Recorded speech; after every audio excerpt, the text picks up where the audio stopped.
Мы продолжаем программу «7 дней». На этой неделе депутат Горсовета Набережных Челнов Татьяна Гурьева, лидер местного отделения коммунистов России, назвала меня и многих людей в России подлыми людьми.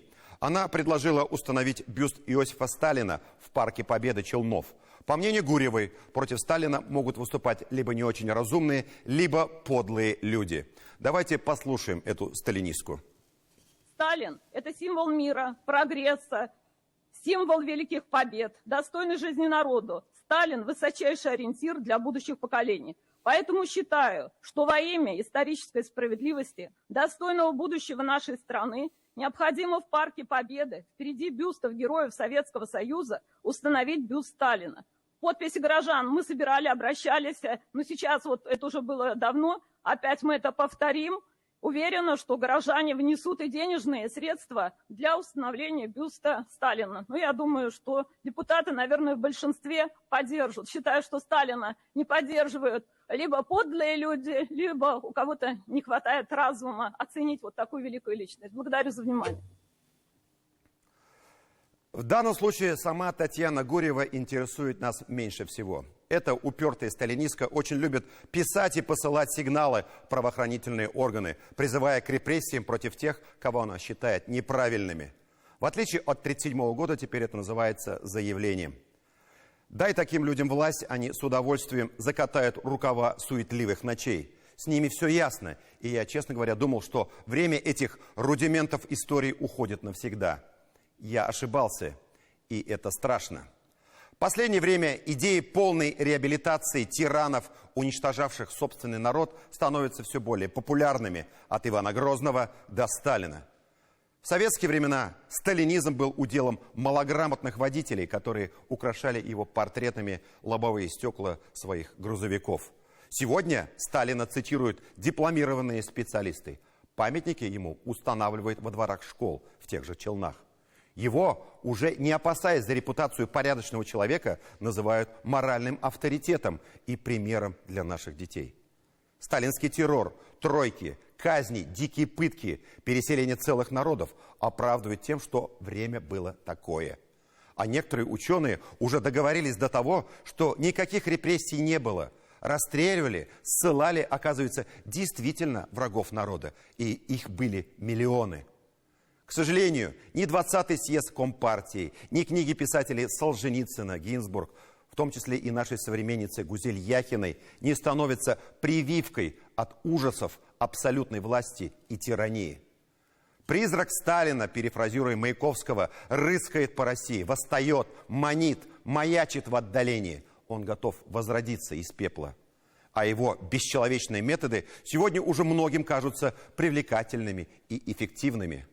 Уходят свидетели этих страшных годов. На их место приходит лакированный миф о великом, сильном, жестоком, но справедливом вожде. Неужели мы забудем уроки истории, предадим память миллионов безвинных жертв сталинизма?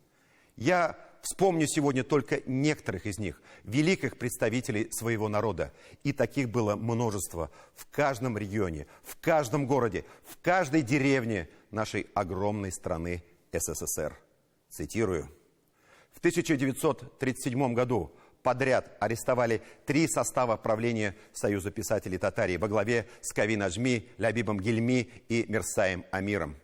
Известный исследователь татарской литературы Рафаэль Мустафин в своей книге «Мы поименно вспомним всех» насчитал более 60 поэтов, прозаиков, драматургов и критиков республики, попавших в жернова репрессий. В мае 1931 года арестовали 18 писателей, работников издательств.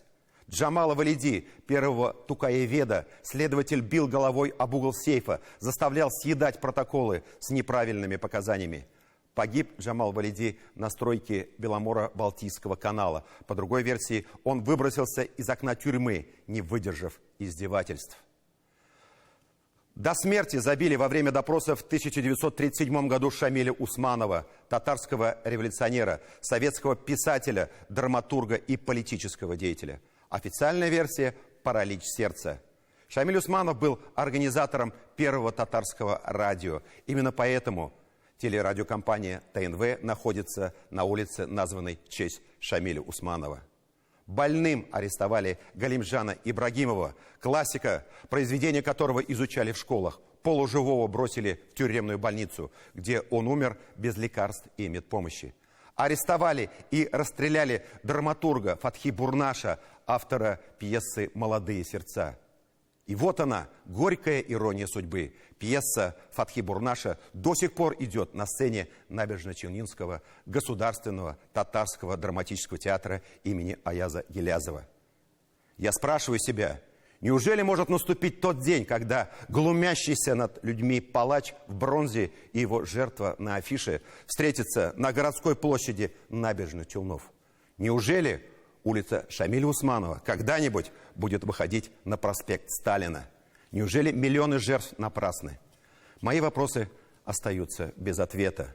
Но согласно опросам социологов, результаты которых агентство РБК опубликовало еще в 2019 году, 70% опрошенных россиян положительно оценивали роль Сталина в истории страны.